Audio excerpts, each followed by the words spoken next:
Seguimos con este tercer Congreso de Atracción de Talento y como siempre les traemos una mirada académica con Eduardo Barros, que nos viene a contar qué hay más allá del pack de bienvenida.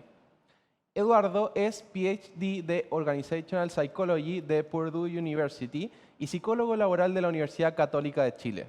Es profesor de la Escuela de Negocios de la Universidad Adolfo Ibáñez y director del Advanced MBA. Es también fundador de EB Metrics y EB Consulting, empresas de tecnología y consultoría pioneras en People Analytics y gestión de personas basada en evidencia para organizaciones en Latinoamérica. Manténganse en línea porque no se pueden perder esta próxima presentación.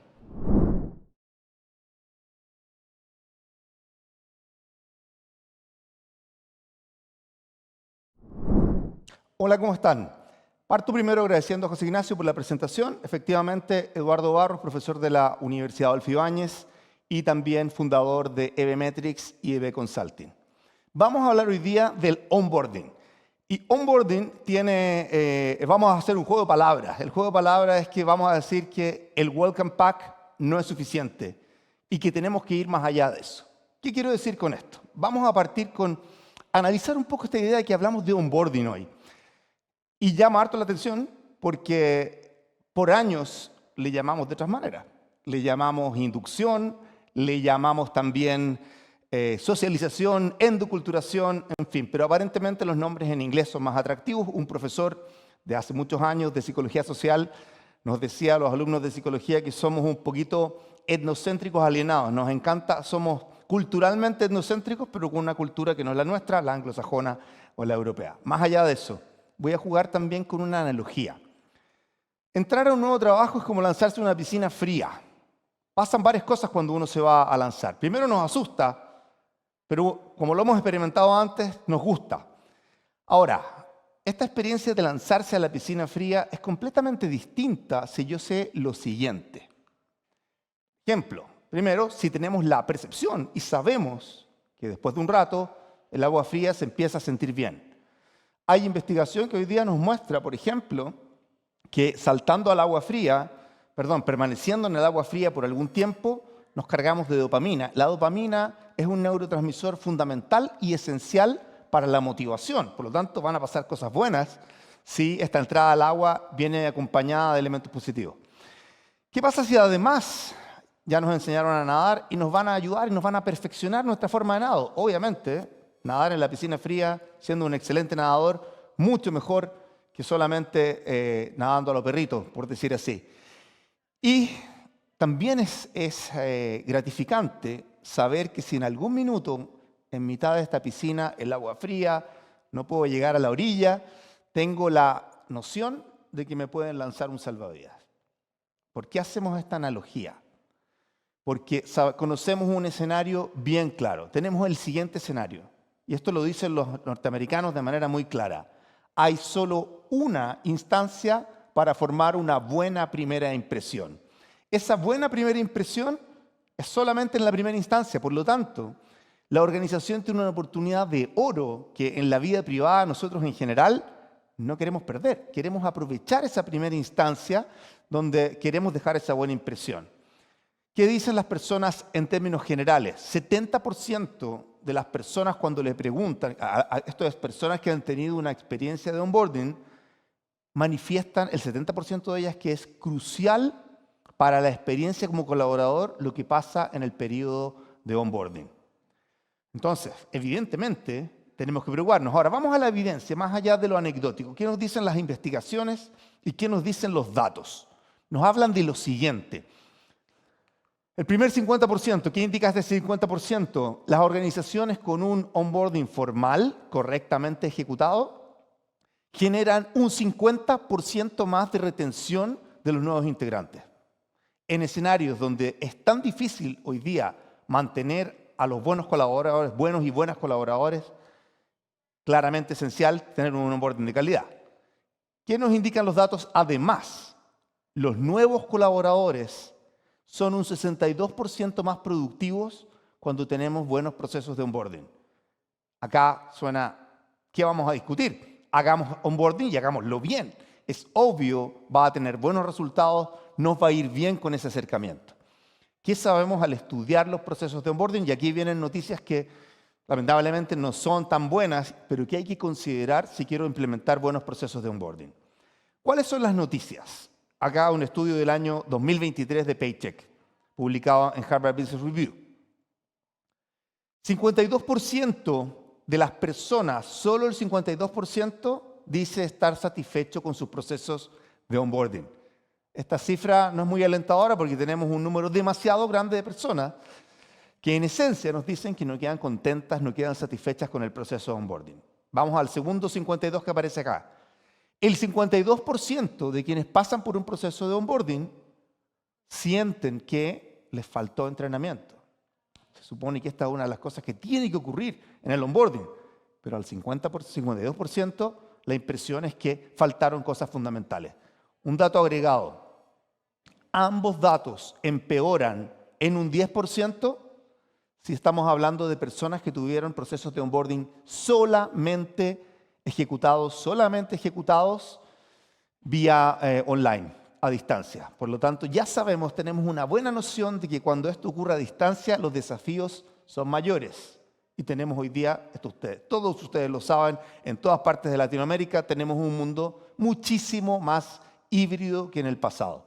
Vamos a volver sobre ese punto en un momento. Más indicadores que nos hacen pensar que hay que preocuparse en detalle de los procesos de onboarding. Nuevamente, el mismo estudio del año 2023. 56% de las personas dicen haber quedado al terminar el proceso de onboarding. Acá estamos mezclando procesos de onboarding de buena calidad y de mala calidad. Esta es una encuesta más general. El 56% de las personas manifiesta que al final del proceso de onboarding quedó relativamente desorientado. No, parece ser un tan buen indicador. Un 46%, este dato es aún más preocupante. Un 46% de las personas manifiestan haber perdido algo de su interés original en el cargo. Este sí que es un dato malo.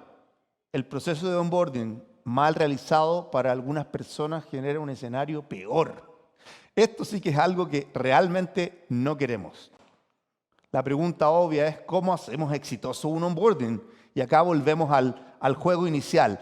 El paquetito de bienvenida, el welcome pack, con el gorro, con el bag, con la libreta, ¿es suficiente? Obviamente no. ¿Es suficiente? Estos son probablemente elementos hoy día necesarios, pero no suficientes. El desayuno de bienvenida, que genial, extraordinario que ocurra, absolutamente insuficiente si yo quiero que pasen cosas más relevantes. Extraordinario, incluir welcome pack, buen desayuno con gente que conversa conmigo y soy el actor principal. ¿Qué pasa si esto viene seguido porque al día siguiente no sé cómo hacer mi trabajo? ¿Qué pasa si viene seguido porque en realidad, aparte del desayuno agradable y simpático, nunca más nadie conversa conmigo? El escenario puede ser aún peor. Lo que podemos tener es un escenario de contraste que realmente no queremos, donde la pregunta es, parece que este gorro y este cuaderno con el nombre de la empresa y el desayuno entretenido y amable fueron solamente un componente, pero en realidad lo de fondo es bien distinto. Bien, asumamos el welcome pack y el desayuno. ¿Qué tiene que pasar? Etapas que son fundamentales en un onboarding efectivo. Lo primero que pasa es que el onboarding tiene que vincularse, tiene que conectar con el proceso original. Y el proceso que viene es el proceso de selección. Los procesos de selección bien hechos hoy día son tremendamente estructurados e involucran a la organización en su totalidad. No son hechos, no son dependientes del área de selección o del área de gestión de personas. Sí están estructurados. Entonces, ¿qué pasó en el proceso de selección? ¿Qué cosas observamos como organización que son una oportunidad? Este es el puntapié de entrada. Un buen cierre del proceso de selección es un buen inicio de un proceso de onboarding. Siguiente etapa, una impecable fase administrativa. Hoy día tenemos múltiples ejemplos de plataformas que facilitan esto, que experimentaban las personas por mucho tiempo. Lentitud en la creación de sus emails, a veces no acceso al computador o al notebook dependiendo de la empresa por mucho tiempo. Obviamente eso es problemático. Hoy día tenemos la oportunidad con el apoyo tecnológico, con múltiples plataformas que están también invitadas, varias de ellas, algunas de ellas de origen chileno, pero con efecto en Latinoamérica. esto es una oportunidad tremenda. La parte de comenzar bien, comenzar en limpio, que la persona pueda trabajar a las 10 de la mañana del día en que entró a trabajar a las 9 de la mañana, es una oportunidad que hoy día tenemos absolutamente a la mano si nos acompañamos de manera correcta por la tecnología correcta. Tercera etapa, este primer día que parte con este desayuno, extraordinario que parta con el desayuno, pero la pregunta acá es ¿qué tiene que pasar en esta primera etapa y en este primer día? ¿A quiénes tiene que conocer la persona? Y claramente tenemos que pensarlo como un día especial. No hay nadie que yo conozca que no recuerde este primer día laboral, qué le dijeron, qué cosas pasaron, con quiénes conversó, cuáles fueron los mensajes que se recibieron en ese primer día. Un primer día es la máxima instancia de primera impresión, asumiendo que en el proceso de selección hicimos un buen trabajo y la persona quedó con una primera impresión cuando no sabe todavía si se va a quedar en la organización. Cuando ya está, este primer día lo tenemos que hacer realmente especial, pero ojo, no se acaba el proceso con un gran primer día. Hasta acá, el área de gestión de personas, esa es la inicial GP. Gestión de personas tiene un rol fundamental, pero siempre en colaboración con el área con el que la persona trabaja directamente. Sin embargo, desde el entrenamiento específico en el rol, desde la inducción directa en el rol, pasa a ser mucho más predominante en el proceso el rol de quienes lideran a las personas. Y acá hay un trabajo sistemático y conjunto con el área de personas. ¿Qué tipo de entrenamiento? ¿Cuán presencial? ¿Qué partes del entrenamiento van a ser en el puesto de trabajo, on the job training? Esto tiene que estar decidido desde antes. Esto es parte de lo que llamamos un proceso. Y evidentemente, en esta etapa, el equipo, no solamente el líder o la líder de un equipo quien va a hacer el mayor efecto. Acá la pregunta es, ¿cómo el equipo va a facilitar el proceso de entrenamiento y de comprensión del entorno social de las personas?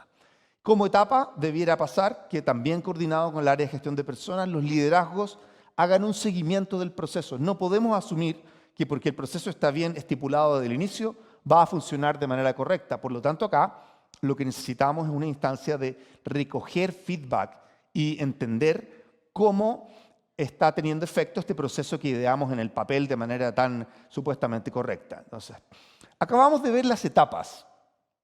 Ahora quiero enfatizar cuáles son los criterios generales que debieran primar en todo este proceso. Dos elementos clave: involucramiento del equipo y rol que jugará la cultura. ¿Cuánto vamos a hablar de cultura? ¿Cuánto vamos a hacer que la cultura sea absorbida por la persona? Por ejemplo, por contacto con distintas áreas, por conocer quiénes están detrás del teléfono o detrás del email. Esto depende, obviamente, de cuán fuerte es la transmisión cultural dentro de la organización de la que estamos hablando. No, ciertamente, no todas las organizaciones transmiten los mismos elementos y un elemento clave acá es la transparencia. Ahora, siguiente gran componente. Evidentemente, el rol y el cargo tienen que entrar acá. Algo que muchas veces llama la atención es que se crean descripciones de cargo y luego no son utilizadas cuando más se requieren. El momento del onboarding es cuando la pregunta es, ok, la descripción de cargo que existe, ¿realmente es útil hoy día? ¿Le faltan elementos? ¿Qué podemos hacer con ella?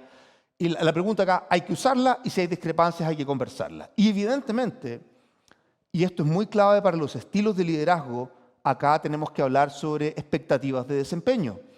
¿Qué espero específicamente yo como jefe de tu desempeño trabajando conmigo? ¿Cuál es mi estilo? En fin, me meto en detalles mucho más finos de a qué le llamamos buen desempeño y a qué le llamamos desempeño promedio en nuestra organización. Y finalmente, en toda la mirada general aparece el concepto de seguridad psicológica. ¿Qué le pasa a las personas en etapas muy preliminares? Quieren saber si manifestar sus ideas, manifestar sus discrepancias en particular, van a estar en un entorno seguro. La seguridad psicológica es un predictor de buenas respuestas de las personas y hoy día lo trabajamos de manera un poquito indirecta. En la mirada moderna del liderazgo, la seguridad psicológica es un componente fundamental. En una palabra es, le transmito a las personas que trabajan conmigo que pueden decir lo que quieran y que no serán castigadas, nadie se va a reír por las ideas que entregan. Todos los equipos tienen una oportunidad de oro al incorporar a alguien nuevo que es capaz de decirme aquellos puntos oscuros, aquellos puntos débiles que yo no conozco y no manejo. Pero esto no ocurre si yo no genero las condiciones para esta seguridad y tengo la certeza que diga lo que diga, voy a ser razonablemente bien recibido. Bien, ¿qué comparte el proceso de onboarding con otros procesos? Un elemento clave, una mirada, si ustedes quieren, más ingenieril. Todo proceso organizacional tiene inputs, tiene componentes y tiene outputs. Y además le podemos agregar una mirada ARM que hemos trabajado en consultoría en EB Consulting y en EB Metrics. La mirada del ARM, como brazo en inglés. Actividades, registros y métricas. Si un proceso está bien armado, me puede decir qué actividades tiene, qué objetivos cumplen, y me puede indicar qué pasó en ella, cómo nos fue en esta actividad. Si no registro y no paso al apoyo tecnológico, va a ser tremendamente difícil funcionar. En la comparación, los inputs son el cierre de la selección, cómo llega esta persona y cómo voy a trabajar con ella. Los componentes que ya revisamos son las etapas mismas. Una gran pregunta acá es, ¿quién se hace cargo? ¿Quién tiene un rol? ¿En qué timing ocurre? Y finalmente tenemos la pregunta por, ¿nos fue realmente mejor? ¿Hay mejor desempeño en las personas que pasaron por nuestro proceso de onboarding? Eso es obviamente lo que esperaríamos, pero esta pregunta es clave y volveré a ella en un minuto. En la mirada más general, en el modelo PPT, buenos procesos me permiten preguntar qué tienen que hacer las personas y cómo se apoyan por tecnología, pero en este orden. Cuando planteo este buen proceso de onboarding, tengo que tener claridad respecto de cómo las personas lo van a ejecutar y cómo va a ser apoyado por la tecnología. Ahora, había mencionado al inicio, ¿qué pasa con el onboarding en un mundo híbrido? Aquí hay malas noticias, pero una alerta respecto de lo que podemos hacer. Onboarding en un mundo híbrido es significativamente más difícil. ¿Qué nos indica la investigación? Hay menos percepción de apoyo, el involucramiento es más lento, los efectos positivos son menores. Adicionalmente, es absolutamente fundamental diseñar instancias presenciales clave. Y si el onboarding es solamente online, es un trabajo que es 100% virtual a distancia, buscar alguna manera hacer realmente lo imposible para que se generen instancias sociales presenciales que me permitan entender con quiénes estoy. Los seres humanos nos vinculamos más cercanamente, incluso con pequeñas instancias. A veces, una instancia social me permite una cercanía que hace que el siguiente email, la siguiente llamada por celular, sea radicalmente distinta si eso ocurrió de manera correcta. Y énfasis absoluto. Evidentemente, en un onboarding a distancia hay más necesidad, mucho más clara necesidad de tener un proceso más claramente establecido. Una idea fundamental, asumimos a veces que los líderes vienen preparados y ya saben, el onboarding de los líderes es absolutamente clave. No podemos suponer que alguien que tiene 10 años de experiencia laboral de liderazgo queda libre de un buen onboarding. El onboarding de buenos líderes puede incluso ser más clave. ¿Por qué? Dos ideas fundamentales. Primero, cuando yo recibo onboarding como líder, recibo un modelaje. ¿Cómo se hace? Lo experimento en carne propia. Y segundo, se genera un efecto de reciprocidad. En la medida que recibí un beneficio, cuando a mí me hacen un favor, aumenta mi probabilidad de que yo lo quiera hacer para otras personas. Y obviamente, si esto fue bien hecho, no hay nada mejor que modelar, mucho más que cualquier discurso que yo pueda escuchar. Como conclusión, tenemos en el rol de gestión de personas como gerencia, rol fundamental en el diseño de un buen proceso de calidad. Segundo, tenemos un desafío de persuasión para que las personas se involucren y ejecuten el proceso de manera correcta. Y tenemos también un desafío en la medición de la efectividad. Ningún proceso organizacional, solo porque se instala, solo porque se establece, funciona bien. Tenemos que preguntarnos cuán bien funcionó y acá hay un rol de quienes estamos en las áreas de gestión de personas fundamental. Cerrando nuestra presentación, ¿cómo hacemos esta persuasión para que no se convierta un proceso de onboarding solo en el paquetito con cosas bonitas de la organización y solo en el desayuno amable? Utilizar la evidencia internacional sirve. Esta es abundante e indica que el onboarding hecho de manera correcta tiene beneficios organizacionales. Jefes y jefas salen ganando. Pero mi llamado es, como mensaje final, es hacer medición del impacto local. ¿Qué nos pasa en nuestra organización cuando hacemos onboarding? Cuando hacemos seguimiento del proceso, cuando entendemos cómo las personas perciben al final del onboarding, 90 días o lo que sea, cómo estuvo la productividad, qué opinan respecto de cómo están hoy día, cuán enganchados, cuánto engagement hay. Cuando hago esa medición con datos propios, paso al siguiente escenario. Soy mucho más capaz de persuadir en base a datos que haber sido considerado un área de personas con una buena postura, en Chile diríamos con una buena onda, y voy mucho más allá de ser una buena persona e instalo procesos de calidad. Y el onboarding requiere una mirada de procesos moderna que invita a las personas realmente a sumarse. Muchas gracias.